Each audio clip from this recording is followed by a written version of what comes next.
no, this part is not alleged.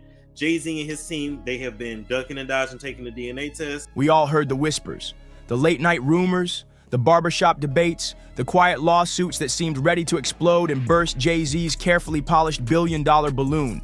But for years, that's all they were, whispers. Claims that floated in the air but never stuck. Stories that got buried under the weight of money, lawyers, and the kind of silence only power can buy. Team Carter's playbook was simple. Ignore it, outspend it, and outlast it. But this time, the story has taken on a new life because now it isn't just Rymir Carter's word against a carefully lawyered empire. This is what I look for. When I see a success, I'm looking for anything to say that they didn't do it on their own? Yeah, detain it, not to say it. It's the so-called family albums, newly unleashed, explosive collections of images, notes, and documents locked and loaded like a tabloid shotgun. These aren't just blurry snapshots tucked away in a dusty drawer. This is a gallery of secrets, a forbidden archive of personal receipts Jay-Z never wanted the world to see. And each page threatens to blow open decades of carefully maintained control. This is not a minor leak. This is dynamite. The so-called family albums aren't just about pictures. They tell a story, a timeline, a living, breathing record of claims that Jay-Z has spent years trying to silence. We're talking side-by-side shots that practically scream for recognition. Compare the jawline, look at the nose, the eyes. The uncanny resemblance leaps off the page with a force stronger than platinum plaques or Grammy wins. To Remir, these are not coincidences. They are proof, visual DNA that the world can't ignore anymore. And here's the kicker. These albums don't just rely on resemblance. They're stacked with handwritten notes from Rymir's late mother, Wanda. Felonies, I'm not crazy or none of that. It's like, I just want the truth, and it's so hard to get it from the courts. And it seems like Jay-Z don't want to say anything. So, I don't want to see him go down for something that, you could have just got taken care of. The stakes aren't just letters with dates and addresses that place everything squarely in early 90s New York. This isn't vague hearsay. It's mapped out like evidence in a courtroom, only without the seal of approval from the courts. Because if we're being honest, the courts have done everything possible to keep this buried. Delays, seals, and dismissals have kept the story underground. But once Wanda's handwriting enters the spotlight, once family cookout photos are side by side with pictures of Jay at the same age, the resemblance becomes harder and harder to sweep under the rug. Weirdo. I don't get no what you got in your head, that neural link. You'll never outthink me. Ever. Basically, my mom was at a show and she was with a friend. And I guess her and her friend stayed to, after the show, he was doing little signings and little autographs and stuff like that. I guess he wasn't too big, but I guess females, when the show is over, you can sign little autographs and stuff like that, talk to the people who performed. She said she went up there. Remir himself has been clear about what he wants. I just want the truth, he said, over and over.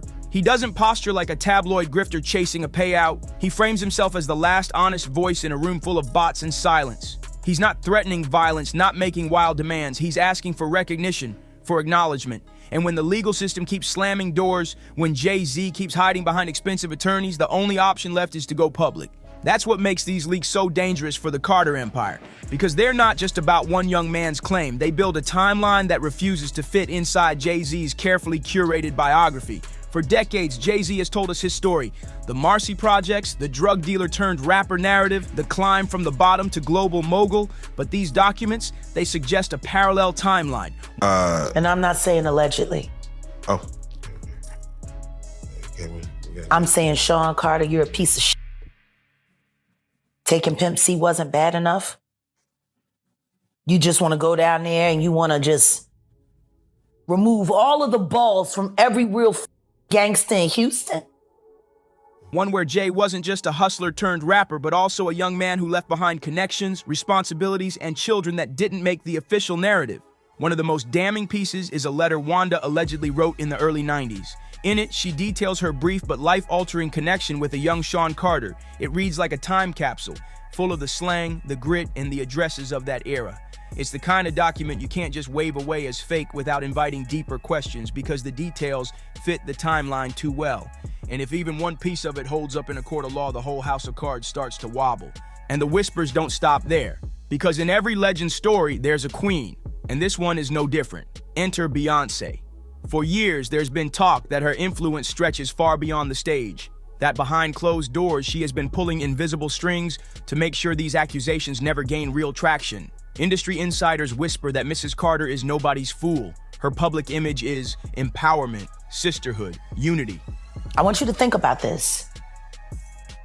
Allegedly, Sean Carter is responsible for enacting Hype Williams to put Aaliyah on a faulty plane to move her out the way as punishment for rejecting him, and so he could level up Beyonce. But when it comes to protecting her family's empire, insiders claim she plays a different game, a ruthless one. NDAs, they say, float through the mail like confetti at a Rock Nation brunch. Contracts designed to silence first and ask questions never. Stories from multiple music veterans suggest Beyonce isn't just Jay's partner in music, she's his partner in survival. Her power extends not just to business moves, but to damage control, ensuring that anyone who dares question the Carter legacy finds themselves boxed out, silenced, or drowned in legal paperwork. Is that paranoia, or is it just smart business for the world's most famous couple? Jay-Z got his ass whooped by his sister-in-law on camera. What's her name? Solange. You got his ass. The feds ain't step in and do nothing. The feds don't care about you getting your ass whooped. Either way, the silence from their camp grows heavier every day, and the longer it lasts, the more it feels like something real is being hidden. But just when the world thought this saga couldn't get any wilder, another figure entered the picture. Letitia Elmire, a Maryland woman who has been insisting for years that she's Jay-Z's secret firstborn. This isn't some baseless internet rumor. She's come forward with what she claims is DNA proof. She's gone public on Instagram, and the accusations are chilling. She says Jay-Z not only knows about her existence, but that he actively pays to keep her quiet. Former friends of Jay-Z whisper that he even keeps a house in Cambridge for her, with the bills covered under one strict rule: no photos of him allowed anywhere on the premises. The deal, they claim, is simple. Stay quiet, enjoy the support, and never ever tell your story on the record. And if that's true, what does it say about the Carter empire? Is this the price of peace in their universe? Hush money instead of acknowledgement, support instead of truth? And this isn't some fringe rumor that dies out after a few months. This one refuses to go away. Year after year, Mur and her sister continue to tell the same story. Her own sister even went public, bluntly describing how she introduced Jay-Z to Alicia's mother and then watched as the fallout unfolded. She claims the family tried to reach Jay at Rockefeller's headquarters when the pregnancy news broke, but their efforts were ignored. According to her, there's no way he can deny this. Anything, so why wouldn't I believe my mom? Like, you know, we could have been settled this, and it only takes a conversation and some words, you know. I'm not a hateful guy. I don't hate anyone. I'm not after nobody. I'm not trying to see no one downfall, but this is just some, you know, some things that just went through court, and they just expected me to just sit there and just take what they were saying. I can't do that, because too many people were there, too many people know, and that's the problem for Jay-Z. The more these stories stack up, the less his silence looks like caution, and the more it looks like calculated evasion. If these claims are truly baseless, if every single woman is just chasing clout, why do the stories refuse to disappear? Why do new names and new receipts keep surfacing? Even court filings seem to dance around the issue, sealing documents, blocking access, delaying cases. I don't think they are scared of him. I think they more so, they don't want him to embarrass their reputation and things that they've been known for. You understand? Property records, mysterious payments, sealed files, they all line up just out of reach, forming a shadowy pattern that's too consistent to dismiss. That's why Rymir's so-called family albums hit like cultural dynamite, because they connect the dots. They draw straight lines between every silent claimant, every unanswered letter, every document marked confidential. They challenge the mainstream press, asking the questions nobody in the industry wants to ask. How many deals have been struck in back rooms to keep the Carter name clean? How many people have been paid to disappear? How many stories were buried before they ever saw daylight? And above all, and if all of this is truly nothing but tabloid fantasy, why hasn't Jay-Z taken the simplest step of all? A DNA test. A test that would settle the entire thing in less time than it takes to film a Rock Nation brunch selfie. Think about that. If it's all lies, why keep running? Why keep hiding? Why keep delaying? The more these leaks spread, the more Jay-Z's silence feels less like strategy and more like fear. Fear of what happens when the world finally sees the whole truth. Fear of what happens when the empire built on a legend collides with the receipts locked away in those so-called family albums. Because at the end of the day, this isn't just about one man and one claim, it's about a pattern, a legacy full of sealed files, NDAs, and whispers that refuse to die. And if even half of what's in those albums is true, then the Carter Empire isn't built on an untouchable foundation. It's built on secrets, and secrets have a way of eventually spilling out. The tension surrounding the Carter Empire isn't just in the evidence that keeps surfacing, it's in the way the entire machine seems almost engineered to steamroll over challengers, to silence whispers, and to outlast scandal no matter how ugly the details get. For every court order demanding clarity, there's a counter appeal ready to stall. For every request for a DNA test, a new legal technicality suddenly appears like clockwork. Records that once existed vanish into sealed files. Property ownership details twist and change in paperwork. Lawyers stumble over their words when pressed, only to regroup and come back with more layers of red tape. And the individuals who dare to stand up, people like guardians such as Strilly Killy, end up painted in court as obsessive harassers. This is not just about me. If I gotta fight for all of us, I will, but I won't let the court systems just walk over me. I won't let Jay-Z, I won't let no one just walk over me and tell me something because y'all just saying this. I want the truth. And if we can't go to the Supreme Courts, the regular courts, to find out the truth, what are they here for? Yeah, all right, we'll get to the legal things that you've been through, the battles, but before... When in reality, all they're asking for is clarity. Recognition for a young man whose mother literally passed away trying to make her truth known. It's a cycle that drains claimants of money, time, and emotional strength. The Carter legal team, with its resources stretching further than most people could imagine, knows how to drag things out until the other side runs out of air. They wait for families to collapse under the weight of bills. They wait for energy to fade. They wait for hope itself to dissolve. And yet, as Rymir's camp points out, one question cuts through all of the noise like a knife. If Jay-Z is so certain about his innocence, what exactly is he afraid of? Why dodge the test that could end everything in a single afternoon? The contradiction is stark. This is the same Jay-Z who could take punches in the music industry, survive rivalries, and position himself as one of the most untouchable moguls in history. But when it comes to this one issue, the most powerful voice in hip-hop has remained muted, hidden behind silence and a wall of attorneys. It makes people wonder whether the empire is really built on genius or on layers of sealed files and checks signed quietly in the dark. And now, with the so-called family album surfacing, the public is left to question the Carter dynasty on a scale we've never seen before.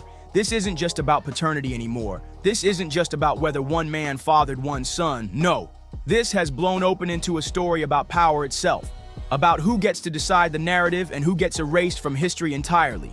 Every new photo, every letter, every handwritten note drags Beyonce's name deeper into the shadows, forcing even her most loyal fans to whisper questions they never thought they'd ask. Has she been silently burying the past to protect the brand? Or has she simply been another bystander, swept up in a legacy crisis too massive to stop? Because make no mistake, the silence is deafening. The evidence keeps stacking higher, the voices keep multiplying. And the longer that silence stretches, the more it feels less like dignity and more like complicity. Suddenly, what was once just the story of Rymir Carter, a young man with a box of photos and letters from his mother, becomes something much larger. It's no longer just about him, it's about legacy, it's about control. It's about whether the Carter brand, built into a billion-dollar global empire, was raised on talent and vision alone, or if it was fortified by denial, intimidation, and a bottomless legal budget. Look closely, and you'll see how the pattern repeats itself like a blueprint perfected over decades. For years, paternity claims have hovered around the Carter orbit like storm clouds that never quite break but never disappear. Rymir in New Jersey, Letitia in Maryland, different names, different places, but the same story echoing over and over. A brief encounter with a rising Sean Carter, a pregnancy that followed, a mother who spoke up, and then the weight of the empire descending. Suddenly, plaintiffs become villains. Mothers are accused of running harassment campaigns, children are dismissed as liars, and the same Carter playbook grinds into gear. Deny, delay, discredit. The details always rhyme. A photo here, a note there, a timeline that doesn't quite match up with the official biography, and always. I can still say allegedly, has done things and allegedly participated in a lot of things that the public would not be happy to know. Always the demand for a DNA test that never materializes. Maybe once, you could call that coincidence. Twice, maybe bad luck. But when the pattern keeps repeating over decades, it no longer feels like chance. It feels like procedure. The emotional cost of this cycle is brutal. We see Rymir's weariness in interviews, his determination hardened by years of legal stonewalling. We see Letitia's frustration spilling onto Instagram, posting about the burden her family has carried in silence. These are not people flaunting flashy lawsuits for tabloid clout. They're exhausted, beaten down, but unwilling to fold. And when Rymir says, "I don't want money, I just want the truth," you can hear the fatigue in his voice. For every sealed file, every unexplained payment, every court dismissal that dodges the core issue, there's another wound, another moment of disappointment, another person asking the question that won't die. If you're so certain, why not just take the test? That question now echoes louder than ever. And while Jay-Z himself remains silent, the shadow stretches over Beyonce too. For years, she has mastered the art of saying nothing, and in most contexts, it's worked brilliantly. Her silence has been seen as dignity, as grace. But in this context, in this storm, it's beginning to look like complicity. Now, he, of course, is more than annoyed, would be an understatement. Yeah. He has a family and he has a lot to protect, including his brand. But to the extent that he's saying, hey, come after me criminally, that could be likely. Why do I say that? Because rape in New York, and what's alleged in this complaint is forcible compulsion. What that means in English is that it's saying that he held her down. She sits as the silent queen on a platinum throne, her image untouched, while the rumors swirl like vultures beneath her. 3 separate insiders from the industry have whispered the same thing. Beyonce's silence is not accidental, it's strategic. In a world where one rumor can collapse an empire, she has perfected the art of never acknowledging, never reacting. But strategy or not, the effect is the same. It fuels suspicion. Every time a new leak surfaces, fans swarm her social media. They search her posts, her lyrics, her interviews for any clue that she sees what's happening, any signal that she cares. But time and again, there's nothing. Not a word, not a line, not even a gesture. For some, it's composure. For others, it's a shield. And the question now feels bigger than celebrity gossip. It feels existential. Are we witnessing a love story, a partnership of equals? Or are we watching the most high-stakes cover-up the music industry has ever seen? Because the Carter camp has perfected the art of disappearance. Stories vanish. Critics are out-lawyered, whistleblowers fade into silence, until someone like Remir refuses to disappear, until someone like Letitia leaks another detail, another alleged receipt, and suddenly, the hush money, the hidden houses, the rules about no family photos, all hang in the air with the weight of smoke too thick to clear. He took them to some apartment building, and they did what they did in there, talked a little bit, had a good time party, and I guess I can't fully talk as my mom because I'm not my mom. I'm just telling you guys what she told me. It was this, and I honestly just believe it. It's just no doubt in my mind. When one accuser comes forward, it's a scandal. When it happens again and again, it stops being scandal and starts looking like standard operating procedure. And that's what makes the family albums more than just pictures. They're cultural dynamite. They're a direct challenge to the Carter blueprint, a reminder that not every voice can be silenced and not every secret can stay buried. Because this isn't just about Jay-Z's personal affairs anymore. The stakes are bigger than one man's reputation. The world has watched Jay-Z position himself as a champion of justice, a voice for equality, a role model who turned his life into a parable of redemption. But if even half of these claims are true, then we have to ask the question no fan wants to face. What does it mean when the voice of justice won't face the truth at home? And the risk isn't just his, it stretches to Beyonce as well. Her brand is one of empowerment, truth, and strength, but as more details leak, the silence looks less like power and more like avoidance. I was a kid and I honestly didn't know what she was talking about. But, I did hear her, as I got older, 7, 8, 9, 10, she continued with the same story. My mom wasn't crazy. She gave us everything. She'd give if she said give your life up for your kids right now, it wouldn't take a second for her to give her life up. She was just a lovely person, like everyone who knew my mom. Does she know everything, or has she chosen not to ask? Is her legendary silence the armor she wears to survive in a brutal industry, or is it the calculated shield of someone who knows that the truth would destroy too much? Every leak in this saga fuels more conspiracies. Every delay, every sealed record, every unexplained payment deepens the sense that something is being managed tightly behind the curtain. Some call it smart business, others call it a cover-up. Either way, the Carter dynasty, once untouchable, now looks vulnerable, and that vulnerability has shifted the story forever. The real cliffhanger is no longer whether Jay-Z takes a DNA test. The cliffhanger is whether the Carter brand itself can survive this relentless storm. Will these family albums finally force him into the light, or will the same machine of lawyers, silence, and influence bury the story again until the world forgets? And if they do bury it, how many more voices will come forward before the dam finally breaks? Because at this point, it's not just about evidence, it's about legacy. And legacies can't stay hidden forever. But we're here when it comes out, and trust us, it will. So don't forget to like, subscribe, and stay tuned for the next video.